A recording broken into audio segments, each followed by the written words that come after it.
படிப்புல நான் கண்டேனே, ஆமே நான் கண்டேன். என்னுடைய தொழிலிலே நான் கண்டேனே, ஆமே நான் கண்டேனே. கையிட்டு செய்யும் வேலையிலே நான் கண்டேனே, இயேசுவின் கரங்களை நான் கண்டேனே. ஹல்லேலூயா, நான் கண்டேனே, உம் அன்பின் கரங்களை நான் கண்டேனே. தேவாதி தேவனே, உம்மை ஆராதனை செய்கிறோம். நல்ல தெய்வமே, ராஜாதி ராஜனே, உம்மை ஆராதனை செய்கிறோம். உற்சாகத்தோடே தேவாதி தேவனே, உம்மை ஆராதனை செய்கிறோம். இந்த அதிகாலை வேளையிலே ராஜாதி, ஓ நல்ல தெய்வமே, உம்மை ஆராதனை. ஆமே, உமது அன்பின் கரங்களை நான் கண்டேனே, இயேசுவே, உமது அன்பின் கரங்களை நான் கண்டேனே, நான் கண்டேனே, நான் கண்டேனே, இயேசுவின் கரங்களை நான் கண்டேனே. ஹல்லேலூயா, நான் கண்டேனே, ஆமே நான் கண்டேனே. க்ளோரி, நான் கண்டேனே, ஆமே நான் கண்டேனே. ஹல்லேலூயா, நான் கண்டேனே, நான் கண்டேனே. ஹல்லேலூயா, நான் கண்டேனே. இயேசுவே, உடைய கரங்களை இந்த நாளிலே எங்களுடைய வாழ்க்கையிலே நாங்கள் செய்கிற ஒவ்வொரு செயலிலுமே உடைய கரங்களை நாங்கள் காணணுமே. உடைய கரத்தை எங்களுக்கு நேரே நீட்டுவீராக. ஆவியானவரே, உடைய கரங்கள் எங்களுக்கு நேரே நீட்டப்படுவதாக. பரிசுத்த ஆவியானவரே, உடைய கரங்கள் எங்களுக்கு நேராக நீட்டப்படுவதாக. இந்த அதிகாலை நேரத்திலே உம்மை நோக்கி ஆராதனை செய்கிற ஒவ்வொரு ஜனத்தின் மேல் உடைய கரம் நீட்டப்படுவதாக. ஓ ஆவியானவருடைய அனுக்கிரகம் எங்களுக்கு நேராய் கடந்து வரட்டும் ஆண்டவரே. உடைய இரக்கம் எங்களுக்கு நேராய் கடந்து வருவதாக. உடைய கிருபை எங்களுக்கு நேராய் கடந்து வருவதாக. ஓ உடைய கரத்தை நீட்டினதற்காய் ஸ்தோத்திரம். தேவரீர், உடைய கரத்தை எங்களுக்கு நேரே நீட்டினதற்காய் ஸ்தோத்திரம். உடைய ஆசீர்வாதத்தின் கரத்தை எங்களுக்கு நேரே நீட்டினதற்காய் ஸ்தோத்திரம். நன்மையின் கரங்கள் எங்களுக்கு நேரே நீட்டப்பட்டதற்காய் ஸ்தோத்திரம். ரட்சிப்பின் கரங்கள் எங்களுக்கு நேரே நீட்டப்பட்டதற்காய் ஸ்தோத்திரம். மன்னிப்பின் கரங்கள் எங்களுக்கு நேரே நீட்டப்பட்டதற்காய் ஸ்தோத்திரம். நான் கண்டேனே, இயேசுவின் கரங்களை நான் கண்டேனே. ஹல்லேலூயா, நான் கண்டேனே. நல்ல தெய்வமே, ஓ க்ளோரி க்ளோரி, ஹல்லேலூயா, நான் ஆமே நான் கண்டேனே. ஹல்லேலூயா, நான் கண்டேனே, நான் கண்டேனே. பரலோக தேவனே, உம்மை ஆராதனை செய்கிறோம். ஆமப்பா, பரலோக ராஜனே, உம்மை ஆராதனை செய்கிறோம். ஆமே பரலோக, ஓ ஜீசஸ், உம்மை துதிக்கிறோம். பரலோகத்தில் வீற்றிருக்கும் எங்களை சமானனே, பரலோக ராஜனே, உம்மை ஆராதனை செய்கிறோம். உமது அன்பின் கரங்களை நான் கண்டேனே, உமது அன்பின் கரங்களை நான் கண்டேனே, நான் கண்டேனே, நான். ஓ நல்ல தெய்வமே, நான் கண்டேனே.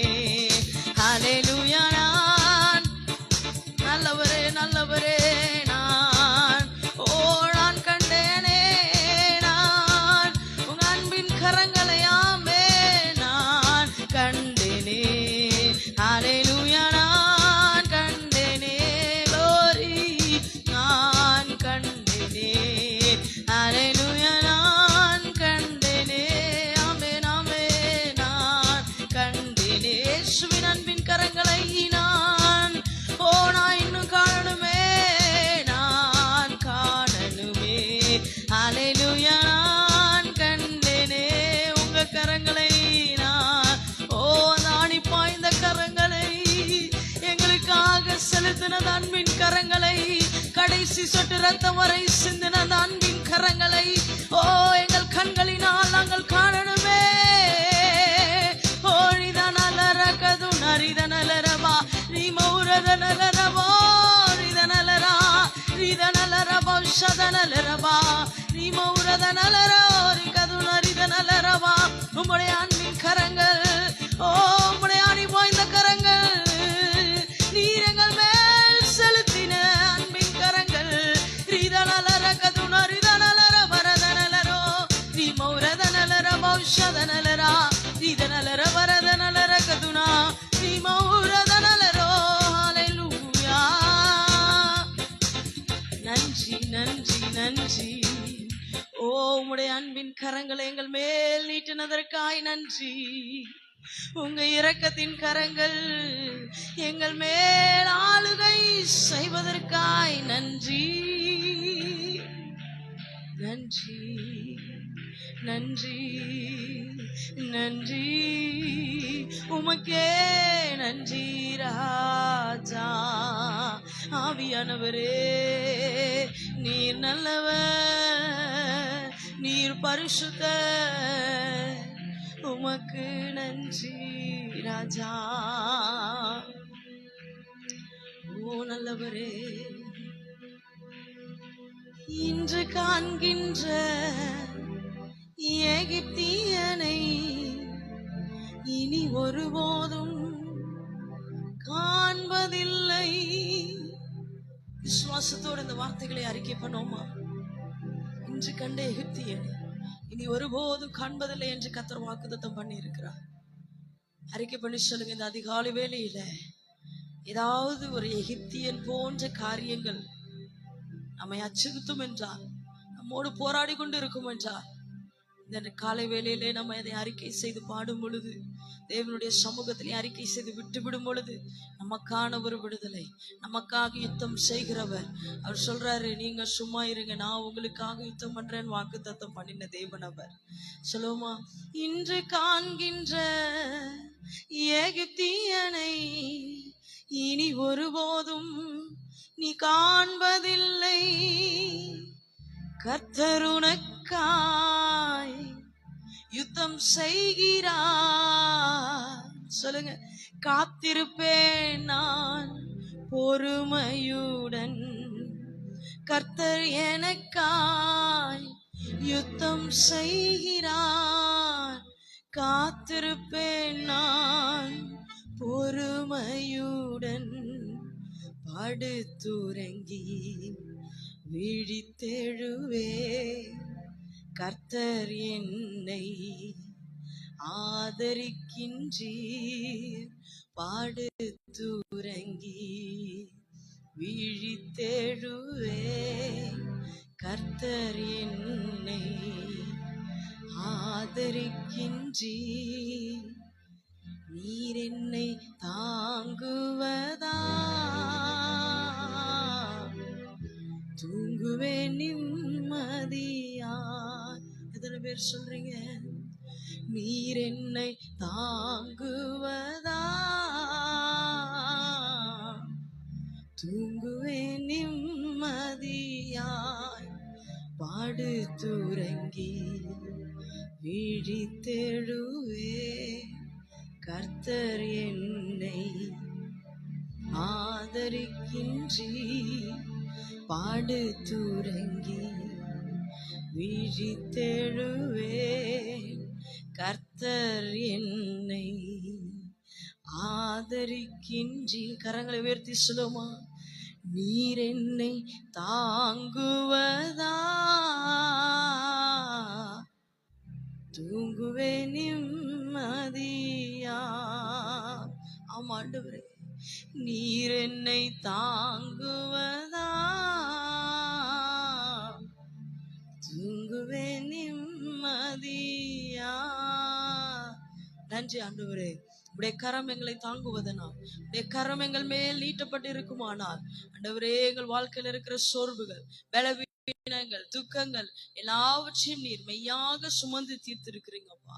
உடைய கரம் எங்களை தாங்குகிறதுக்காய் ஸ்தோத்திரம். உடைய கரம் எங்களை நடத்துகிறதுக்காய் ஸ்தோத்திரம். உடைய கரம் எங்களை பாதுகாத்ததற்காய் ஸ்தோத்திரம் ஆண்டவரே. தேவ கிருபை எங்களை ஆளுகை செய்யட்டும். உடைய வார்த்தையை கொண்டு கர்த்தர் எங்களோடு இடைபடுவீராக. இயேசுவின் நாமத்தில் பிதாவே, ஆமென்.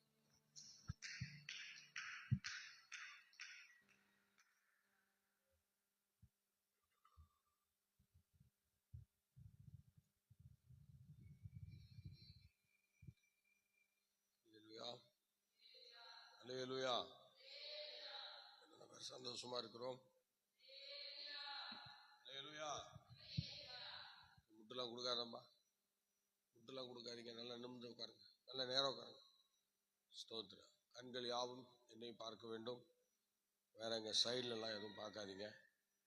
ஸ்தோத்திரம். ஏனென்றால் நீங்க நிறைய பேர் கொஞ்சம் ஒரு மயக்கத்தோடு தான் இருக்கிறீங்க. நல்ல ஒரு மயக்கம் உங்களுக்குள்ளே வாசம் பண்ணுகிறது. அதனால் அந்த மயக்கத்தை கொண்டு வந்து வேத வசனத்தை வெளியே அனுப்பிடாதீங்க. இதுதான் நமக்கு முக்கியம். வேத வசனத்தை கேட்கிறதுனால் நம்முடைய உள்ளிந்திரியங்கள் கர்த்தரை கொண்டாடும். வேத வசனத்தை கேட்காதவர்களுக்கு அது திண்டாடும் என்று நாம் அறிந்திருக்கிறோம்.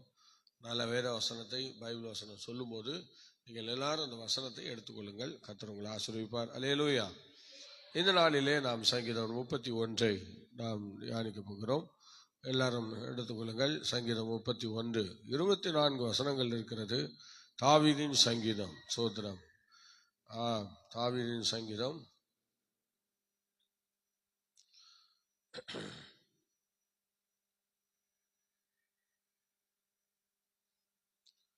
கடந்த கால சில காரியங்களை குறித்து அதை சங்கீதமாக பாடி வைத்திருக்கிறார். முன்பாக நடந்த அநேக விஷயங்களை அங்கே சங்கீதமாக அவர் பாடி வைத்திருக்கிறார்.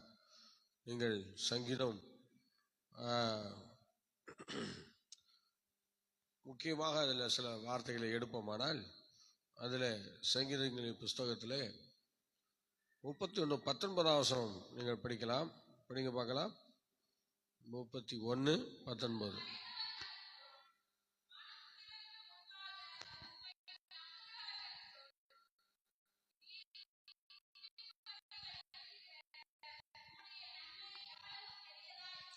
நல்லா கவனிக்கணும். சங்கீதக்காரன் சொல்லும்போது, உமக்கு பயந்தவர்களுக்கு நீ உண்டு பண்ணி வைத்திருக்கிற நன்மை எவ்வளவு பெரிதாய் இருக்கிறது. அல்லேலூயா. ஸ்தோத்திரம். சொல்லுங்க, எப்படி சொல்லியிருக்கிறார் பாருங்க.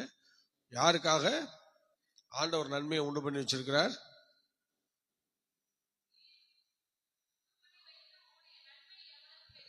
இல்லைங்க, யாருக்காக அந்த நன்மையை வச்சிருக்கிறார்?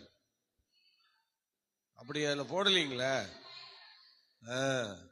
வசனத்தை எல்லாரும் பாருங்க, வசனத்தை பார்த்து சொல்லுங்க. உமக்கு பயந்தவர்களுக்கு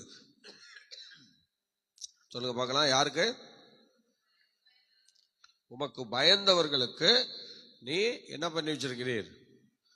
சொல்லுங்க. நன்மையை உண்டு பண்ணி வைத்திருக்கிறீர். ஸ்தோத்திரம். இந்த சங்கீதக்காரன் 19ஆம் வசனத்திலே 24 வசனங்கள் இருக்கிறது. அதில் 19ஆம் வசனத்தை மாத்திரம் இப்ப நம்ம எடுத்துக்கொள்கிறோம். அதுல எடுக்கும்போது, உமக்கு பயந்தவர்களுக்கு என்ன செய்து வைத்திருக்கிறீர்? நன்மையை உண்டு பண்ணி வைத்திருக்கிறீர்.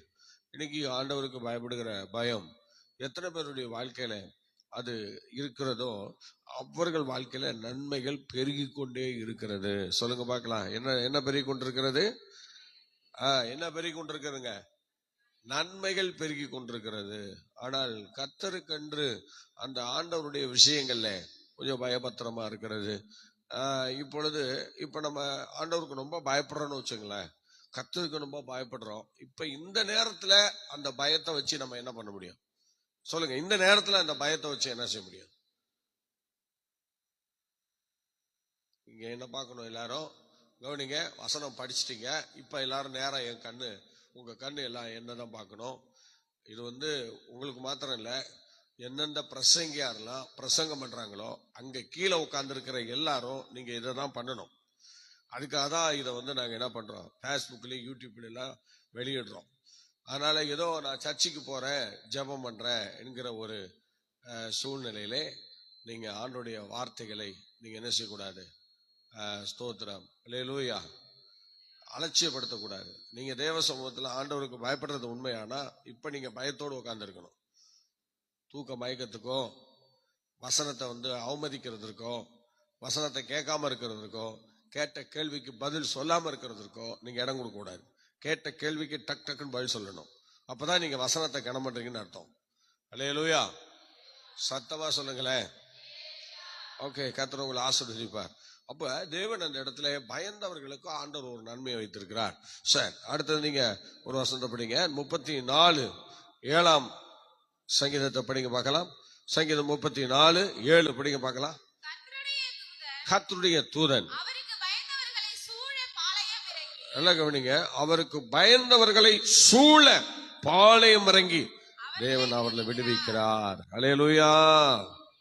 நல்லா கவனிக்கணும். ஆண்டவருக்கு பயப்படுறது சாதாரண விஷயம் இல்ல. கர்த்தருக்கு பயந்து ஒரு மனுஷன் அல்லது ஒரு மனுஷி யார் வாழ்றாங்களோ அவங்க வாழ்க்கையில தேவனுடைய நன்மை பெரிதாக இருக்கும். அல்லேலூயா. அது மாத்திரம் இல்ல, தேவனுடைய நன்மை மாத்திரம் இல்ல. இப்ப நம்ம வாசிச்ச 34வது சங்கீதத்துல என்ன சொல்றாரு பாருங்க, படிங்க பார்க்கலாம்.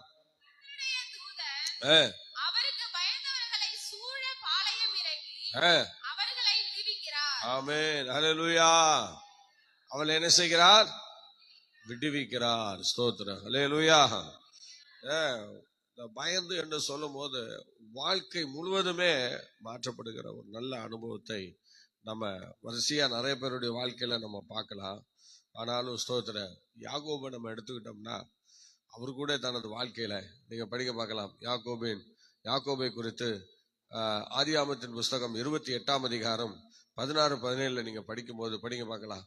ஆதியாமம் 28:16-17 படிங்க பார்க்கலாம்.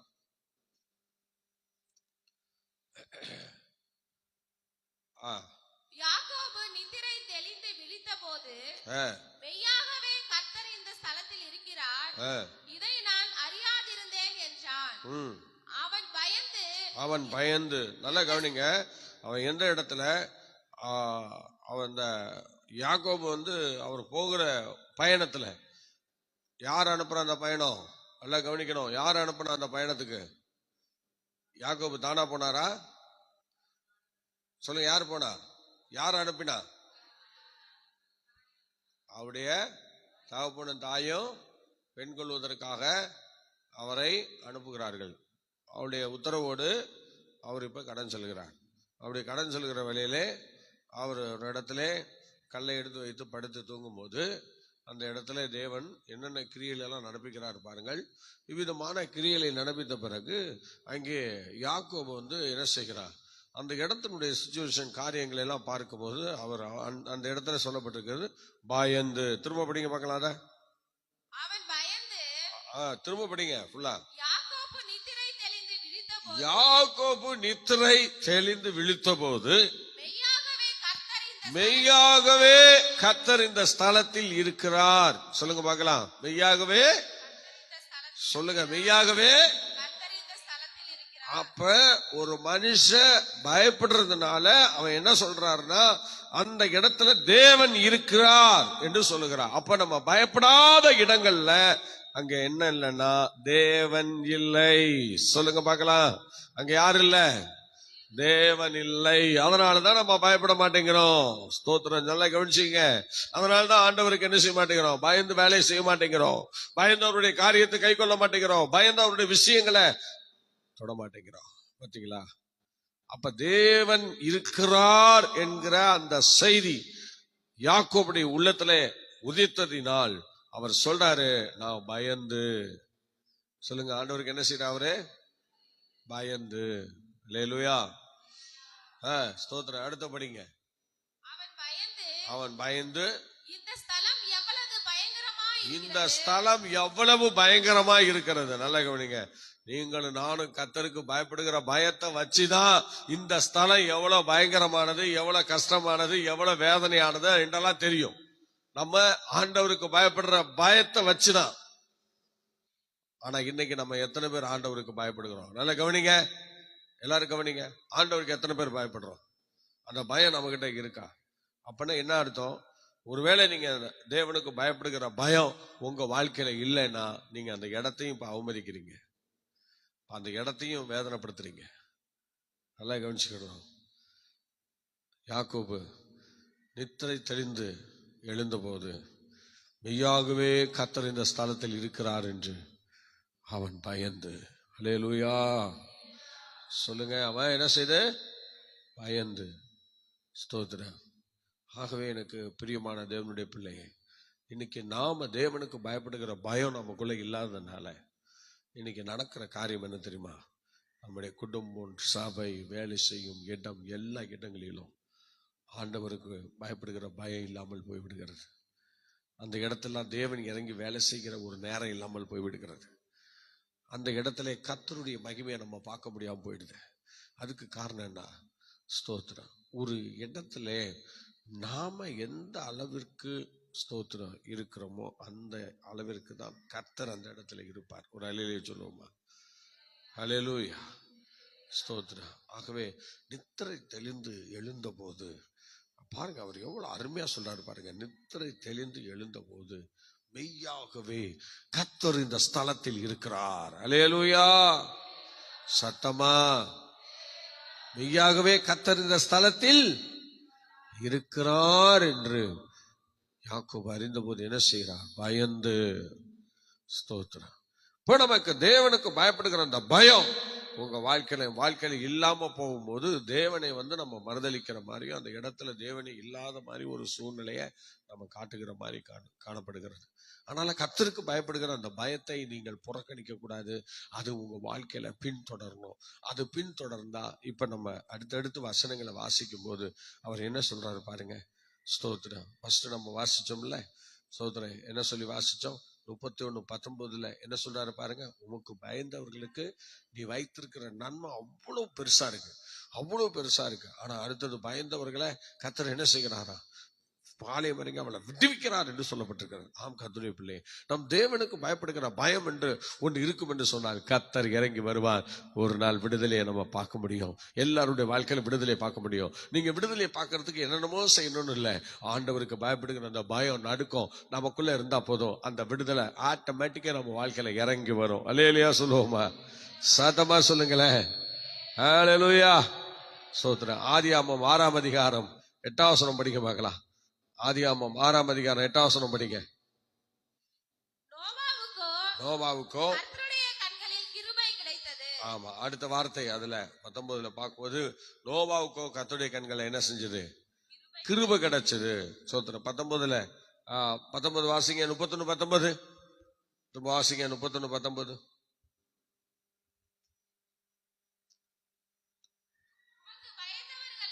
பயந்தவர்களுக்கும் மனுபுத்தருக்கு முன்பாக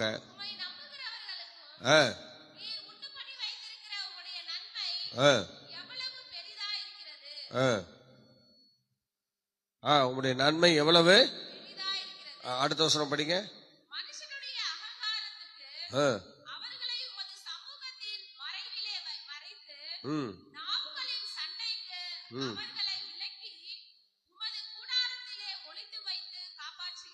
அல்லேலூயா சத்தமா சொல்லுங்களேன். ஆமா, அவரு கூடாரத்துல ஒளிச்சு வைத்து அவரை நீ காப்பாற்றுகிறேன் அது சொல்லுகிறது. ஸ்தோத்திரம். நீங்க 128ஆம் சங்கீதத்துல ஸ்தோத்திரம் 4ஆம் வசனம் படிங்கள. அதை பார்க்கும்போது நம்ம ஆண்டவருக்கு படிக்க பார்க்கலாம். கர்த்தர் சீயோனில் இருந்து உன்னை ஆசீர்வதிப்பார். நீ ஜீவனுள்ள நாளெல்லாம் எருசலேமின் வாழ்வை காண்பாய். இது யாருக்கு இந்த காரியங்கள் நடக்குது அப்படின்னா, மேல 3 விதமான நன்மைகளை ஒரு குடும்பத்திலே நாம் பெற்றிருக்க பார்க்கிறோம். சாதாரண காரியம் இல்லை. ஒன்று, உன் கைகளின் கர்த்தருக்கு பயந்து அவர் வழிகளில் நடக்கிற மனுஷன் எவனோ அவன் பாக்கியவான். நீ உன் கைகளின் பிரயாசத்தை நீ சாப்பிடுவ, அதனால் உனக்கு பாக்கியமும் நன்மை உண்டாயிருக்கும். உன் மனைவி வீட்டவர்களை கணிதரும் திராட்சை கொடியை போல் இருப்பார். உன் பிள்ளைகள் மத்திய சுற்றிலும் ஒளிவு மர கன்றுகளை போல் இருப்பார்கள். இதோ கர்த்தருக்கு பயப்படுகிற மனுஷன் இவ்விதமாய் ஆசீர்வதிக்கப்படுவார். அப்ப அந்த கர்த்தருக்கு பயப்படுகிற மனிதர்களை ஆண்டவர் என்ன செய்கிறார்? சீயோனிலிருந்து கர்த்தர் அவரை ஆசீர்வதிக்கிறார். அல்லேலூயா. நீ உன் பிள்ளைகள்லாம் காண்பாய். நல்லா கவனிக்கணும். ஆண்டவருக்கு பயப்படுகிற பயம் சில வேலையில நம்ம வாழ்க்கையில இல்லாமல் போகும்போது நிறைய நன்மைகள் நம்ம வாழ்க்கையில இல்லாமல் போகிறதை பார்க்கிறோம். கர்த்தருக்கு பயப்படுகிற அந்த பயம் என்னென்ன விஷயத்தை உருவாக்குது பாருங்க, என்னென்ன விஷயத்தை உருவாக்குது. ஸ்தோத்திரம். இந்த 128வது சங்கீதத்திலேயே முதலாவது பாருங்க, அவன் கைகளின் பிரயாசத்தை நீ சாப்பிடுவாய் என்று தெளிவா சொல்றாரு. அடுத்தது, உன் மனைவி வீட்டோரங்களை கனி தரும் திராட்சை கொடியை போல் இருப்பார். அடுத்தது, உன் பிள்ளைகள் உன் பந்தியை சுற்றிலும் ஒளிவு மர கன்றுகளை போல் இருப்பார்கள். ஸ்தோத்திரம். இதோ கர்த்தருக்கு பயப்படுகிற மனுஷன் இவ்விதமாய் ஆசீர்வதிக்கப்படுவான்.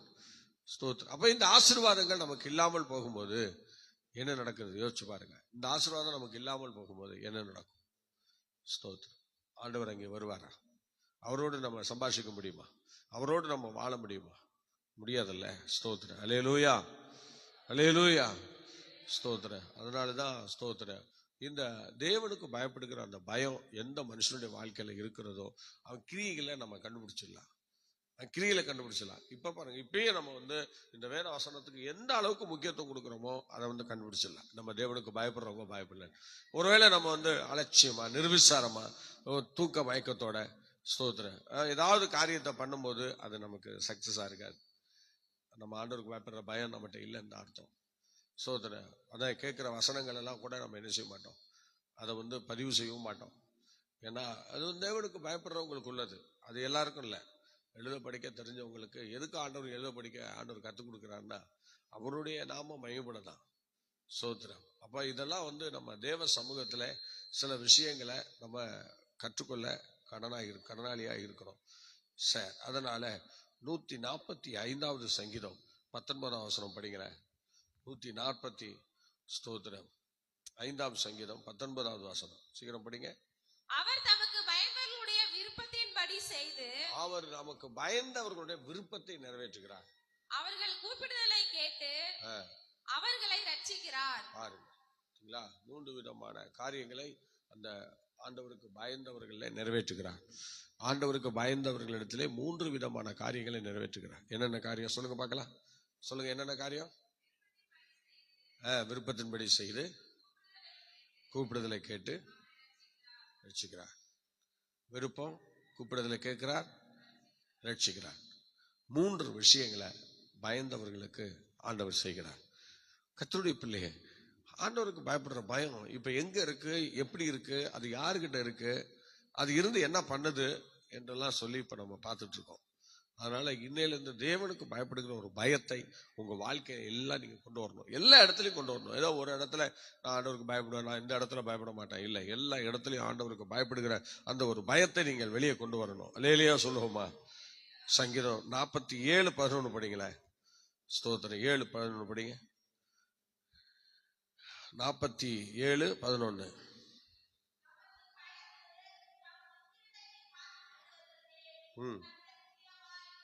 பாத்தீங்களா? நீங்க இப்ப வாசிச்சது 147ல 147:11 என்ன செய்கிறார் பாருங்க. அந்த வசனத்துல என்ன சொல்றாரு? தமக்கு பயந்து தமது கிருபைக்கு காத்திருக்கிறவர்கள் மேல் கர்த்தர் பிரியமாயிருக்கிறார். ஆண்டவருக்கு பயந்து அவர் கிருபைக்கு யார் காத்திருக்காங்களோ அவங்க மேல எப்படி இருக்கிறார்? பிரியமா இருக்கிறார். யோசிச்சு பாருங்க, நம்ம மேல இப்ப ஆண்டவர் பிரியமா இருக்கிறாரா? சரி, நீங்க 47:11 படிங்க. சங்கீதம் 47:11ங்க. படிங்க. அப்ப 147:11 தான். ஓகே, ஆண்டவர் நம்மை ஆசீர்வதிப்பார். அருமையான தெய்வ பிள்ளைகள், நல்லா கவனிச்சுக்கிடுங்க. இந்த 147 சங்கீதத்துல 11ஆம் வசனத்துல சொல்லப்பட்ட அந்த வார்த்தை நல்லா கவனிக்கணும். ஆண்டவருக்கு ஒரு மனுஷன் பயப்படவனானால் அவன் தான் காத்திருக்க முடியும். எல்லாராலும் காத்திருக்க முடியாது. ஏன்னா பொறுமை அவங்க வாழ்க்கையில வராது. பயப்படுறவங்களுக்கு தான் இருக்கும். பயப்படுறவங்க தான் காத்திருப்பாங்க. காத்திருந்து என்ன காரியத்தை நிறைவேற்றணுமோ அதை கண்டிப்பா நிறைவேற்றுவாங்க. ஆனா தேவனுக்கு பயப்படாதவர்கள் எந்த விஷயத்திலையும் காத்திருக்க மாட்டாங்க. அவசரப்பட்டு ஏதாவது ஒரு விஷயத்துல இறங்கி போயிடுவாங்க. அல்லேலூயா சொல்லுங்களேன். அவசர புத்தி. சொல்லுங்க, என்ன புத்தி? சொல்லுங்க, என்ன புத்தி? அவசர புத்தி. பாத்தீங்களா? இன்னைக்கு காலையில ஜெபத்தில் நம்ம கூட இருக்கிறவங்க மாதிரி நடிச்சாங்க. ஆனா சிலரையும் காணும் பாருங்க. வசனம் கேட்கறதுன்னா சில பேருக்கு முடியாது. பேய் விட மாட்டான். ஏன்னா வசனம் உள்ள போயிடுச்சுன்னா பிழைக்க ஆரம்பிச்சிருவாங்க பாருங்க. ஆண்டவருக்கு ஏதாவது செய்ய ஆரம்பிச்சிருவாங்க. அது சாத்தானுக்கு பிடிக்காது. அவங்க விடவே மாட்டாங்க. வசனம். ஏன்னா அவங்களுக்கெல்லாம் சில பேருக்கு ரொம்ப வசனத்தை அதிக படிப்பு உடலை கேட்புன்னு சொல்லுவாங்கல்ல. ஆனால் நம்ம பேர் கொஞ்சம் ஏதாவது படிச்சு கிடிச்சு கொஞ்சம் தெரிஞ்சிட்டோம்னு வச்சுங்களேன், அதுக்கப்புறம் பார்த்தீங்கன்னா எந்த வசனத்தையும் மதிக்க மாட்டாங்க. அப்படி ஒரு பேயினுடைய ரகம் ஒவ்வொருடைய வாழ்க்கையில குடிகொண்டு அது என்ன பண்ணும். சில பேர் நல்ல வசனம் தெரிஞ்சுக்கிட்டாங்கன்னா, நமக்கு தெரியாததா இவங்க சொல்ல போறாங்க, வேலையை பார்க்குறியா அப்படின்னு சொல்லிட்டு அப்படியே அலட்சியப்படுத்தி போவோம். இதுலயே நம்ம தெரிஞ்சுக்கலாம், கர்த்தர் அவங்களை கொண்டு ஒண்ணுமே செய்ய போறதில்லை. ஒரு அலையிலேயே சொல்லுவோமா? ஸ்தோத்திரம். இதாங்க, நீ தெரிஞ்சா என்ன தெரியாட்டா என்ன, வசனம்னு ஒண்ணு வரும்போது அதுக்கு நம்ம பயந்து, அதுக்கு நம்ம கீழ்ப்படிந்து அந்த சத்தத்தை கேட்போமானால் அது நமக்கு ஒரு ஆசீர்வாதத்தை கொண்டு வரும். இப்ப நம்ம சொல்லப்படுகிற இவ்வளவு ஆசீர்வாதமும் யாருக்கு? அவரை விரும்புகிற, அவருக்கு பயப்படுகிறவர்களுக்கு தான் இந்த நன்மைகள். சும்மா இல்ல, அவருக்கு பயந்தவர்களுக்கு இந்த காரியத்தை ஆண்டவர் கொடுக்கிறார். ஆகவே அன்பான தேவனுடைய பிள்ளைகள், நீங்கள் ஸ்தோத்திரம் தொடர்ந்து தேவ சமூகத்திலே காணப்படுங்கள்.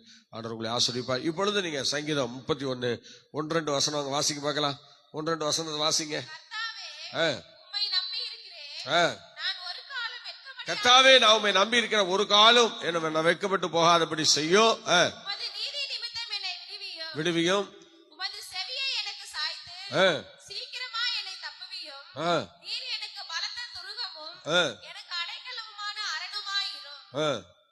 அடுத்த வசனம் படிங்க. 3 வசனம் படிங்க.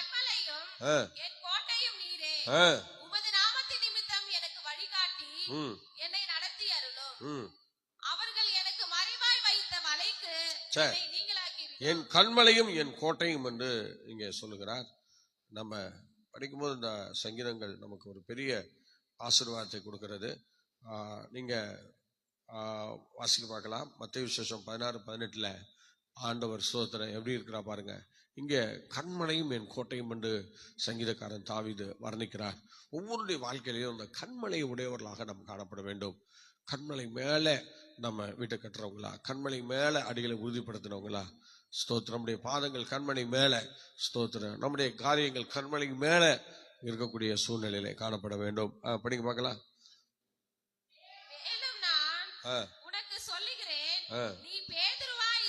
நீ பேதுருவாய் இருக்கிறாய், இந்த கல்லின் மேல் என் சபையை கட்டுவேன், பாதாளத்தின் வாசல்கள் அதை மேற்கொள்வதில்லை. அல்லேலூயா.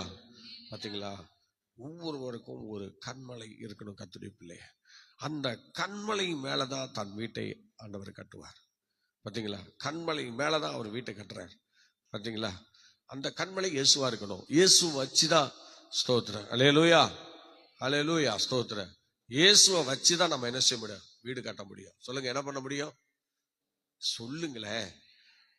இங்க என்ன சொல்ற? என் கண்மலையும் என் கோட்டையுமா இருக்கிறேன் என்று சங்கீதக்காரன் சொல்லுகிறார். ஆனா சங்கீதக்காரன் ஆகிய தாவீதுக்கு அன்னைக்கு கண்மலையாய் இருந்தது யாருன்னு கேட்டீங்கன்னா கர்த்தர். அல்லேலூயா, ஆண்டவராகிய இயேசு கிறிஸ்து. அவர் ஒரு கண்மலையாக தேவன் அவருக்கு காணப்பட்டார்.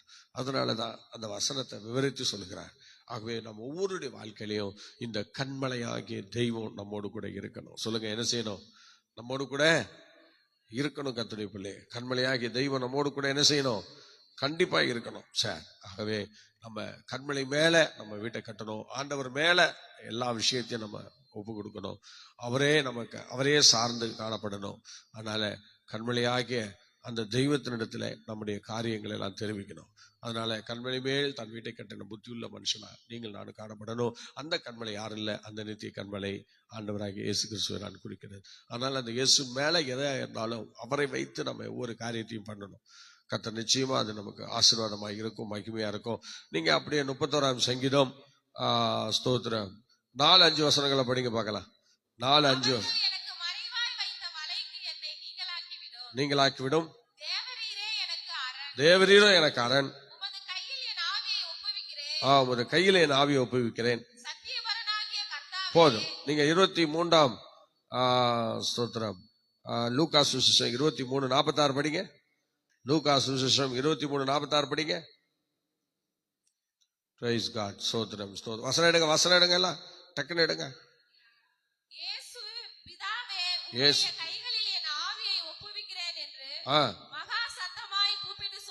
அல்லேலூயா சோதரம். பாத்தீங்க, இயேசு மகா சத்தமாய் கூப்பிட்டு என் ஆவியை இவர் கையிலே ஒப்புவிக்கிறேன் என்று சொன்னார். இப்ப நம்ம சங்கீதம் வாசிச்சோம்ல, சங்கீதம் படிங்க. அதுல என்ன சொல்றாரு? சங்கீதம் 5 வசனம் படிங்க. 31:5. உமது கையில் என் ஆவியை நல்லா கவனிக்கணும். உமது கையில் என் ஆவியை ஒப்புவிக்கிறேன் என்று சங்கீதக்காரன் சொல்லுகிறார். அதே போல இயேசு கிறிஸ்துவும் அந்த வார்த்தையை பயன்படுத்துகிறார். சொல்லுங்க, யார் பயன்படுத்துறாரு? சொல்லுங்க, யார் பயன்படுத்துறா? இயேசு கிறிஸ்து பயன்படுத்துறார். அல்லேலூயா ஸ்தோத்திரம். நல்லா கவனிக்கணும். அது மாத்திரம் இல்ல, ஸ்தோத்திரம், நீங்க படிக்கலாம். ஸ்தேவான் அப்போஸ்தலர் 7:59 படிங்க. அப்போஸ்தலர் 7:19 59. அப்பொழுது கர்த்தராகிய இயேசு என் ஆவியை ஸ்தேவான் தொழுகையில் அவரை கல்லெறிந்து கொண்டார்கள். சரிங்களா? அப்ப ஸ்தேவான் அந்த கடைசி நேரத்துல அவர் என்ன செய்யறாரு பாருங்க. அவர் தன்னை ஒப்பு கொடுக்கிறார் ஆண்டவருக்கு. ஆண்டவரே என்னை எடுத்துக்கொள்ளும் என்று சொல்லி தன் ஆவியை அவருக்கு ஒப்புவிக்கிறார். இப்படி தன் ஆவியை ஒப்புவித்த நிறைய பேர் இருக்கிறாங்க. நிறைய பரிசுத்தவான்கள் சாகும்போது இப்படி தன் ஆவியை என்ன பண்ணியிருக்காங்க. நிறைய பேர் இந்த மாதிரி விஷயத்துல ஒப்பு கொடுத்து இறந்திருக்கிறாங்க. ஸ்தோத்திரம். ஜான் அஸ்லின் என்று சொல்லுகிற ஒருத்தர் கூட அப்படி செஞ்சிருக்கிறாருன்னு சொல்றாங்க. ஸ்தோத்திரம். அப்புறம் கோலிகாத் என்று சொல்லுகிற ஒருத்தர் அப்படி செஞ்சிருக்காங்க. அவர் திருச்சபை பெரிய தலைவர். பெர்னாட் என்று சொல்லுகிற ஒருத்தர் அதே மாதிரி செஞ்சிருக்கிறார். ஜெரோம் என்று சொல்லுகிற ஒருத்தர் அப்படி செஞ்சிருக்கிறார். மார்ட்டின் லூத்தர் அவர்கள் அவ்விதமாக கடைசி நேரத்தில் தன் உயிரை அப்படி ஒப்பு கொடுத்திருக்கிறார்கள். இப்படி பெலந்தர் என்று சொல்லுகிற ஒருத்தர் அதே மாதிரி தன் ஜீவனை ஒப்பு கொடுத்திருக்கிறார். இப்படி பாத்தீங்கன்னா அநேகர் இப்படி இந்த விஷயத்துல ஒப்பு கொடுத்து தன் ஜீவனை ஒப்பு கொடுத்தார்கள் என்று வேதம் சொல்கிறது. ஆகவே கர்த்தருடைய பிள்ளைகளே, எந்த நேரத்திலும் எந்த சூழ்நிலையிலும் நம்முடைய ஜீவன் நம்மை விட்டு எடுபட்டு போகும் முன்னே நாம் ஒவ்வொருவரும் அந்த அர்ப்பணிப்போடு இருக்க வேண்டும். என்ன, ஆண்டவரே, என்னை நான் உமக்கு ஒப்புவித்திருக்கிறேன், நீர்தான் என்னை நடத்த வேண்டும். என் குடும்பத்தை, என் திருச்சபை, என் காரியங்கள் எல்லாம் நீதான் நடத்த வேண்டும். என்னை நான் ஒப்புவிக்கிறேன், என்னை உம்முடைய பாதத்தில் வைக்கிறேன் என்று சொல்லி ஜெபிக்க வேண்டும். எல்லாரும் ஜெபணுமா? எல்லாரும் ஜெபணுமா? ஹல்லேலூயா, ஹல்லேலூயா. எல்லாரும் ஹல்லேலூயா. தலைவணங்கி ஜெபிப்போம். ஆண்டவரே, ஹல்லேலூயா. ஸ்தோத்திரம், ஸ்தோத்திரம். எந்த சூழ்நிலையிலும் ஆண்டவரே, ஸ்தோத்திரம், சோத்திரம், சோத்திரம். சங்கீதக்காரன் தாவீது சத்தியபரனாகிய கர்த்தாவை என் ஆவி ஒப்புவிக்கிறேன்னு சொன்னது போல ஆண்டவரே, இன்னைக்கு இயேசு கிறிஸ்துவும் ஆண்டவரே ஸ்தோத்திரம் என் ஆவி ஒப்புவிக்கிறேன் என்று சொன்னது போல ஆண்டவரே ஸ்தோத்திரம் ஸ்தேவான் அப்படி தொழுது கொண்டது போல இன்னும் பார்த்தா இன்னும் அநேக பரிசுத்தவான்களும் அப்படியே சொல்லி தங்கள் வாழ்க்கையிலே தங்கள் ஹல்லேலூயா சூழ்நிலையிலே மரித்திருக்கிறார்கள். அது போன்று கர்த்தர் எங்களை தொடர்ந்து நடத்துவீராக. ஹல்லேலூயா. தெய்வ கரங்களை எங்களை தாழ்த்தி ஒப்படைக்கிறோம். அதிசயங்களை காணப்படும் உங்க அன்பு கரங்களிலே எங்களை ஒப்பு கொடுக்கிறோம். தேவனுடைய ஆசீர்வாதம், பாதுகாவல் தொடர்ந்து கூட இருக்கட்டும். பெரிய காரியங்களை செய்யும். இந்த பகல் முழுவதும் கர்த்தர் எங்களை வழி நடத்துவீராக. தேவ சித்தம் செய்ய எங்களுக்கு கிருபை தருவீராக. இந்த 31வது சங்கீதத்தில் இன்னும் அநேக சத்தியங்கள் அடங்கி இருக்கிறது. ஒரு சில சத்தியங்கள் நாங்கள் அறிந்து கொள்ள நீ கொடுத்த கிருபைக்காய் நன்றி. தொடர்ந்து உடைய பிரசன்ஸ் கூட இருந்து நாங்கள் சத்தியங்களை அறிந்து கொள்ள போதுமான விழிப்புள்ள கண்களையும் நல்ல தெய்வீக ஞானத்தையும் தந்து எங்களை ஆசீர்வதிப்பீராக. வசனத்தை அசட்டை பண்ணாதபடி எங்கள் திருச்சபை மக்களும் இதை கேட்கிறவர்களும் வசனத்தை சரியாய் கேட்க உதவி செய்யும். கேட்டும் கேட்காமல் ஏனோ தானோ என்று வசனத்தை விட்டு விடாமல் வசனத்தின் மேல் உண்மையான அன்புக்குரியவர்களா, ஆண்டவருடைய வசனத்துக்கு பயந்து நடுங்கிறவர்களாய் ஆண்டவர் தொடர்ந்து ஒவ்வொரு ஆசிரியன் வசனம் நடுங்கிறவனே நான் நோக்கி பார்ப்பேன் என்று நீ சொல்லுகிறேன். அதனால தேவ வார்த்தைக்கு முக்கியத்துவம் கொடுக்க தொடர்ந்து எங்களுக்கு உதவி செய்யும். தீமைகளை காத்துக்கிறேன் இயேசுவின் நாமத்தில் பிதாவே. ஆமேன், ஆமேன், ஆமேன். Okay, God bless you. கர்த்தர் உங்களை ஆசீர்வதிப்பார். மீண்டும் நாளை காலை 5 மணிக்கு